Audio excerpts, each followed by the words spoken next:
Dober dan, dobrodošli na izjavi predsednika vlade, dr. Roberta Goloba. Predsednik, beseda je vaša.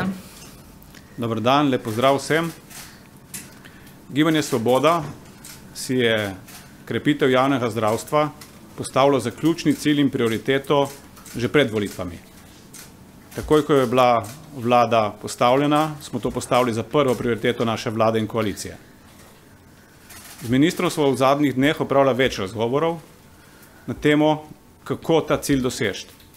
In žal smo ugotovili, da imava različne poglede ravno glede tega.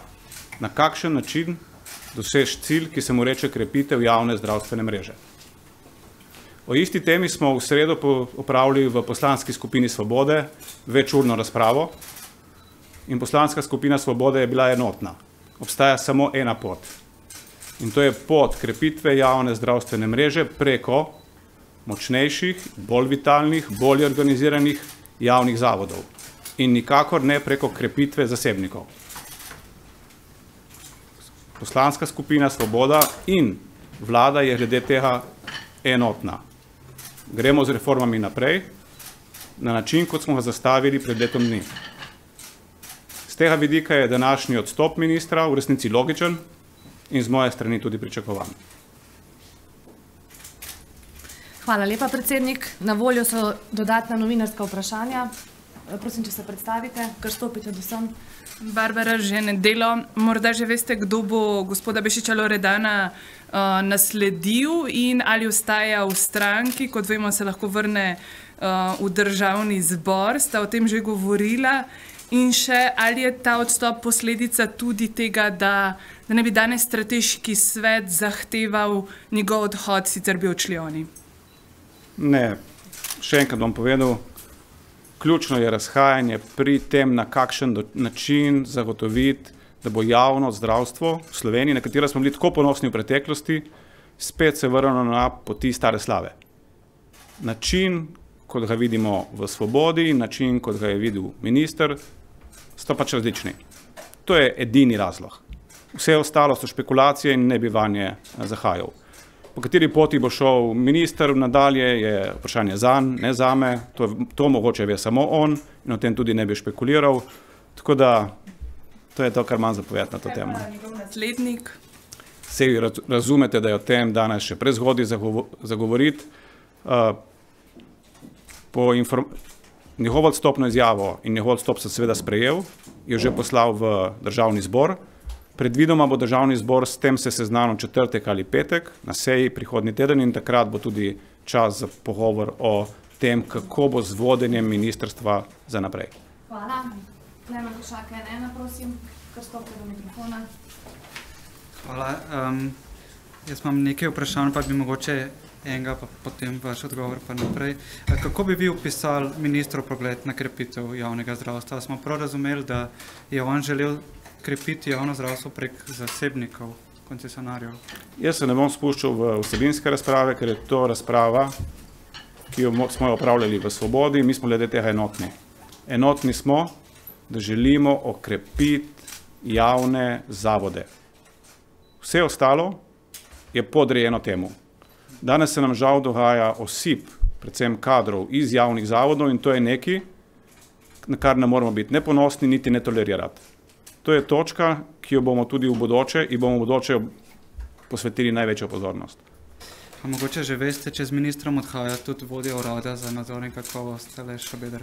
Danes sem bil seznanjen in sem sprejel odstop ministra, kar se tiče ostalih v ekipi prihodnji teden. Hvala, naslednji je sta. Lahko sem še dva vprašanja. Ne, naslednja je sta, da smo pošteni do vseh medijev.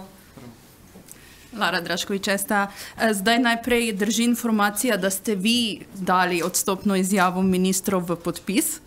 To je nekako skomuniciral za kolege na radiju. In koliko časa menite, glede na to, da ste si zadali ambiciozno časovnico zdravstvene reforme, vam bo vzela menjava ministra in posledično, koliko bo to vplivalo tudi na nadaljni potek zdravstvene reforme? Poglejte, že do sedaj se je zdravstvena reforma izvajala na več nivojih.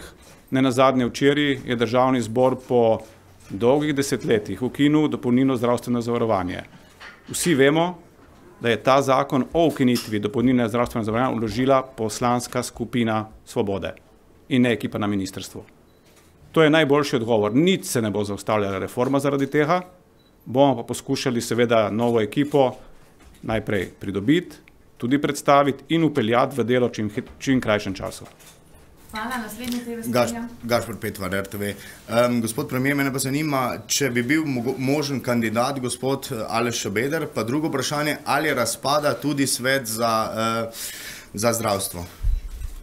Svet za zdravstvo, prvič slišim, da bi razpadal, ne vem, odkrivam vsa kadrovska vprašanja v tem trenutku, ki se ne tičejo samega ministra Danijela Loredana Bešiča, so špekulacije. V špekulacijah ne bi želel govoriti, dovolj časa v prihodnji teden za kadrovska vprašanja. Hvala lepa in še Pop TV in smo končali. Žana Vrtačnik, Pop TV, zanima me, ali boste vendarle izkoristili to možnost, da vi začasno vodite zdravstveno ministrstvo in glede na to, da ste pri zdajšnjem oziroma ministru v odstopu šele po enem letu sodelovanja ugotovili, da se konceptualno razhajate, v tem trenutku zagotovo že imate nekaj imena za njegove naslednike. Hvala lepa. Kot rečeno, o kadrovskih imenih prihodnji teden, ključna je ekipa, ne posameznik, in temu je podrejen cel prihodnji teden, kako sestaviti ekipo, ki bo zdravstveno ministrstvo vodilo naprej. Ne nujno samo minister, ali moče še najmanj minister, zato imamo dovolj časa. Kar se tiče pa ostalih stvari, bi pa rekel naslednje. Ne samo ukinitev dopolnilnega zavarovanja včeraj. V tem času, v letu dni, je bilo sprejeti vrsta ukrepov, ki so pomembno izboljšali sistem. Žal, na neki točki, to je pa pokazal interventni zakon, pa je prišlo do razhajanj. Kot sem napovedal, interventni zakon ni bil ne popoln neuspeh, še manj popoln uspeh. In ravno pri oceni, ali je bilo to, da se je toliko sredstev prelilo k zasebnikom preko interventnega zakona, sva se z ministrom pomembno razšla. Najlepša hvala, predsednik vlade in vsem novinarkam in novinarjem, da ste danes prišli. Nasvidenje.